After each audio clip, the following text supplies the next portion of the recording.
कैसे हैं आप सभी लोग। मैं जानता हूँ सभी लोग बहुत अच्छे हैं, क्योंकि आप अच्छे हैं तो मैं भी अच्छा हूँ। मैं आपके और अपने YouTube चैनल साइंस के भौकाल में लेकर आया हूँ बहुत ही इंटरेस्टिंग टॉपिक क्लास 10th के बच्चों के लिए, क्योंकि इस टॉपिक से हर साल 2 से 3 नंबर के टॉपिक पूछे जाते हैं। तो प्लीज आप इस वीडियो को पूरा से पूरा देखिएगा, स्किप मत करिएगा। आप मेरे चैनल को सब्सक्राइब करो या लाइक करो, इससे मुझे कोई प्रॉब्लम नहीं है, बट इस वीडियो को पूरा देखने के बाद कमेंट करके मुझे आप जरूर बता दीजिएगा कि आपकी वीडियो कैसी लगी। तो चलिए हम वो इंटरेस्टिंग टॉपिक स्टार्ट करते हैं 10th के बोर्ड के बच्चों के लिए। उस टॉपिक का नाम है physical properties of covalent compound. तो आपको तो पता होगा, हमने पिछले लेक्चर्स में कोवैलेंट कंपाउंड और आयनिक कंपाउंड के बारे में पढ़ा था, जिसमें हमने पढ़ा था कि जो आयनिक कंपाउंड होते हैं वो दो एलिमेंट्स के बीच में आयन का क्या होता है बेटा, गेन और लूज होता है। लेकिन कोवैलेंट कंपाउंड में क्या होता है बेटा, कि कोवैलेंट कंपाउंड में होता ये है कि उसमें क्या होता है, शेयरिंग होता है। जैसे आपको मैंने बताया था कि अगर कोई झोला लेके जा रहा है और 2 झोला उसके लिए बहुत भारी है, तो वो अपना एक झोला अपनी बहन को दे देगा, उसकी बहन नहीं लेगी तो पीट के दे देगा, ठीक है, क्योंकि ये शेयरिंग है, उसका झोला उसको लेकर जाना है।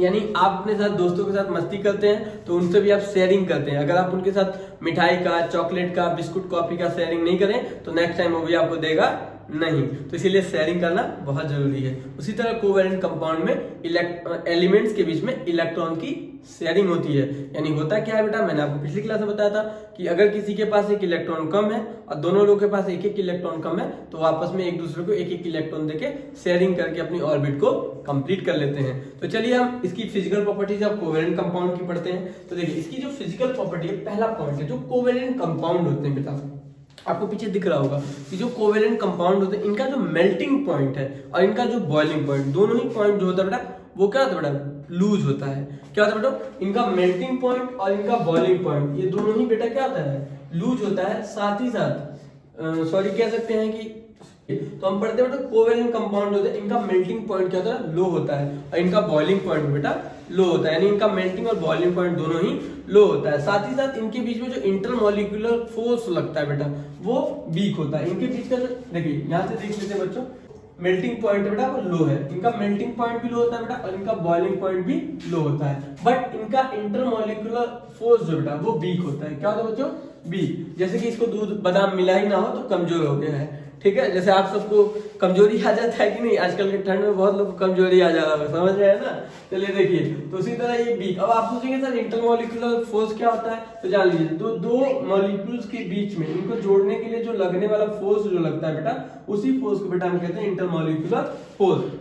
यानी कहने का मतलब है कि सपोज करिए कि जैसे कि ये मेरे पास एक 2 मॉलिक्यूल्स है, ठीक है। अब देखिए मैंने तो उसको अलग कर दिया, तो इनको जोड़ने के लिए जो बीच में इनके बीच में यहाँ पे जो फोर्स लग रहा है बेटा, इसी को इंटरमॉलिक्यूलर फोर्स कहते हैं। यानी जैसे आप देख सकते हैं मेरी हाथ, ये जो मेरा हाथ है आपस में बाइंड हो गया ना, ये बॉन्ड बना है कि नहीं। अब इनके बीच में जो फोर्स लग रहा है इनको आपस में जोड़ने के लिए, उसी को बेटा हम कहते हैं इंटरमॉलिक्यूलर फोर्स कहते हैं, ठीक है। ये हाथ छूटना नहीं चाहिए बेटा, और साथ छूटना नहीं चाहिए। तो चलिए उसके बाद करते हैं। अब देखिए जब ये तो हो गया, अगला है कि देखिए जे आर जनरली पुअर कंडक्टर। ये क्या होता है, ये पुअर कंडक्टर ऑफ इलेक्ट्रिसिटी होते हैं। अब माइंड में चल रहा होगा ये पुअर कंडक्टर ऑफ इलेक्ट्रिसिटी क्यों होते हैं बेटा, इसलिए होते हैं क्योंकि इनके बीच में इलेक्ट्रॉन की शेयरिंग होती है। किसकी शेयरिंग होती है बच्चों, इलेक्ट्रॉन्स की शेयरिंग होती है। जब इलेक्ट्रॉन की शेयरिंग होती है बेटा तो इनके बीच में कोई भी क्या नहीं बनता बच्चों, चार्ज पार्टिकल का फॉर्मेशन नहीं होता है। जब इलेक्ट्रॉन की शेयरिंग होती है तो इनके बीच में कोई भी चार्ज पार्टिकल का फॉर्मेशन नहीं होता है। जब चार्ज पार्टिकल का फॉर्मेशन नहीं होता है तो उसकी वजह से ये क्या होता है, पुअर कंडक्टर ऑफ इलेक्ट्रिसिटी बोले जाते हैं। अगर वही इनके बीच में चार्ज पार्टिकल्स का लूज और गेन होता है, जैसे निगेटिव है पॉजिटिव, इनके बीच में अगर लूज और गेन की प्रोसेस होती तो इनके बीच में चार्ज पार्टिकल का फॉर्मेशन होता। अगर चार्ज पार्टिकल का फॉर्मेशन होता तो ये गुड कंडक्टर ऑफ इलेक्ट्रिसिटी होती, लेकिन बट इसमें ऐसा होता नहीं बेटा। इसमें चार्ज पार्टिकल का फॉर्मेशन क्या होता है बेटा, नहीं होता है, जिसकी वजह से ये पुअर कंडक्टर ऑफ इलेक्ट्रिसिटी होती है। क्यों, क्योंकि इसमें बस इलेक्ट्रॉन की शेयरिंग होती है। किसकी बेटा, इलेक्ट्रॉन की शेयरिंग होती है। किसमें होती है बेटा, तो कोवैलेंट कंपाउंड में किसकी शेयरिंग होती है, इलेक्ट्रॉन की। अब देखिए साथ ही साथ जो हमारा कार्बन है बेटा, कौन, कार्बन। तो कार्बन के फादर मैंने आपको बताया था, कौन है बच्चों, कौन है बच्चों, कार्बन के फादर। तो आपको मैंने बताया था उसके फादर का नाम बच्चों एल लैवोसियर। क्या नाम बच्चों, एल लैवोसियर, पिछले फर्स्ट लेक्चर में बताया था, फर्स्ट पार्ट में। अब देखिए कार्बन जो हमारा क्या है, ये वर्सटाइल नेचर है, वर्सटाइल नेचर, वर्सटाइल नेचर। क्या बच्चों, कार्बन हमारा वर्सटाइल नेचर है। वर्सटाइल नेचर का मतलब होता है मल्टी टैलेंटेड। आपने एक मूवी देखी थी विक्की डॉनर, आपने देखा होगा, अगर नहीं देखा होगा तो देख लीजिएगा। विक्की डोनाल्ड में उसके पास एक मल्टी टैलेंट होता है, जिसको जो चाहिए होता है उसके यहाँ से मिल जाता है। आप देखेंगे तो समझ जाएंगे किसको क्या चाहिए होता है, क्या मिल जाता है। मल्टी टैलेंट जैसे कभी कभी क्या होता है, जब हम बैटिंग करने जाते हैं, बैटिंग, और जब हम बैटिंग करने जाते हैं तो हम मल्टी टैलेंटेड होते हैं अपने मोहल्ले के। हमको बॉलिंग भी आती है, हमको फील्डिंग भी अच्छी आ रही है, हमको बैट्समैन भी हम अच्छे हैं और हम कीपर भी अच्छे हैं। हमको बॉलिंग हमी को पहले चाहिए, बैटिंग भी हमी को पहले चाहिए, अब पीछे विकेट की पीछे भी हम ही खड़े होंगे, तो हम हैं मल्टी टैलेंटेड। वैसे हमारा कार्बन भी बेटा क्या है, मल्टी टैलेंटेड। जैसे आजकल हमारा फोन जो हो गया है मल्टी टैलेंटेड हो गया। कैसे? फोन कॉल भी मैसेज से, व्हाट्सएप भी मैसेज से, वीडियो कॉल भी मैसेज से, एसएमएस भी मैसेज से, गेम भी इसमें हम खेल ले रहे हैं, चैट भी इसी में कर रहे हैं, जोक भी इसी में पढ़ के हंस ले रहे हैं, सब कुछ हमारा सिनेमा भी हमारा फोन हो गया, यानी मल्टी टैलेंटेड है। उसी तरह बेटा हमारा कार्बन भी क्या होता है, वर्सटाइल नेचर होता है। यानी कहने का मतलब इसके पास दो to characteristics of properties of carbon element. Carbon element की दो प्रॉपर्टीज होती हैं जिसकी वजह से क्या करते हैं, lead to formation of large number of compound. यानी इन दो प्रॉपर्टीज की वजह से लार्ज नंबर में कंपाउंड का फॉर्मेशन कर लेता है। जैसे आपको पता है जो स्पोर्ट बाइक होती हैं ये सभी कार्बन से बनी होती हैं। आपके जितने भी फाइबर्स है, जो स्ट्रॉन्ग फाइबर है, वो सब बेटा मैक्सिमम कार्बन से बने। यहाँ तक कि हमारे कपड़े भी कार्बन से बने हुए हैं। जैसे ब्लैक जैकेट वैकेट आपने देखी होगी, या पॉलिश वॉलिश है, ये सब किससे बनी बेटा, कार्बन से बनती है। ठीक है, तो इसी तरह वो बहुत से कंपाउंड को बनाने में मदद करता है, कंपाउंड बनाने में हेल्प करे, कंपाउंड उससे बनाए जाते हैं, इसीलिए उसको बेटा हम कहते हैं वर्सटाइल नेचर। अब पहला है कैटिनेशन, लेकिन इसको एक चीज जान लीजिए, सबसे इंपॉर्टेंट यही है बेटा, इंपॉर्टेंट है ये, इससे हर साल 2 से 3 नंबर क्वेश्चन पूछे जाते हैं कि why ah carbon is a versatile nature, या कार्बन को वर्सटाइल नेचर क्यों कहा गया है, क्यों वो बहुमुखी प्रतिभा का है बेटा। इसलिए क्योंकि मल्टी टैलेंटेड इसलिए है क्योंकि उसके पास जो उसकी फिजिकल प्रॉपर्टी होती है जिसकी वजह से वो लार्ज नंबर ऑफ कंपाउंड बनाता है। एक है कैटेनेशन, दूसरा टेट्रावैलेंसी।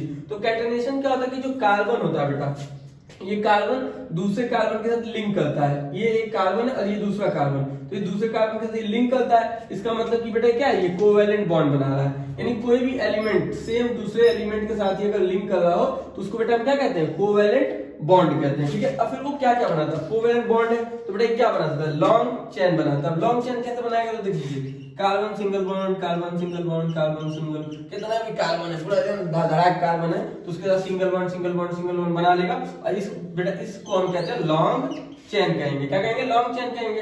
उसके बाद क्या बेटा, ब्रांच चेन। अब ब्रांच चेन क्या है, तो इसी लॉन्ग चेन में अगर एक कार्बन यहाँ जुड़ गया, फिर इसमें जुड़ गया, अब ये देखिए ये क्या बेटा, ये ब्रांच हो गया। यानी ब्रांच का मतलब होता है कि कई सारी ब्रांचेस हो, जैसे यहाँ पे देख सकते हैं कार्बन कार्बन कार्बन, ये हो गया कार्बन, ये हो गया कार्बन, तो बेटा ये भी हो गया कार्बन, ये भी हो गया कार्बन। ठीक है, ब्रांच हो गया बेटा, ये क्या है, ये ब्रांच चेन हो गया बेटा। क्या हो गया, आगे दिया हुआ है क्लोज रिंग, जो आपको दिखाई दे रहा है। क्लोज रिंग कैसे बनाते हैं ये, तो अब देख लीजिए, जैसे ये कार्बन है, ये कार्बन है, ये कार्बन है, अब एक कार्बन यहाँ हो गया, एक कार्बन यहाँ, तो ये आपस में ये क्लोज रिंग बना लिए बेटा। ये सभी कार्बन है। जैसे आपको अगर समझ में नहीं आ रहा होगा तो ब्लैक वाले समझाता हूँ। देखिए ये कार्बन है, ये कार्बन है, ये कार्बन, ये कार्बन, अब इनके बीच में ये एक एक बॉन्ड है, सिंगल बॉन्ड बना हुआ है। अब देखिए तो ये कह रहा है कि अब ये जो होते हैं कंपाउंड कार्बन एटम में भी लिंक, ये कैसे लिंक होते हैं, अब ये एक दूसरे से कैसे जुड़े हुए हैं, जैसे आपको मैं दिखाता हूँ। जैसे मेरी एक उंगली दूसरी उंगली से जुड़ी है तो बेटा क्या ये सिंगल बॉन्ड है। अगर मेरी 2 उंगली आपस में जुड़ी है बेटा तो ये डबल बॉन्ड हो गया।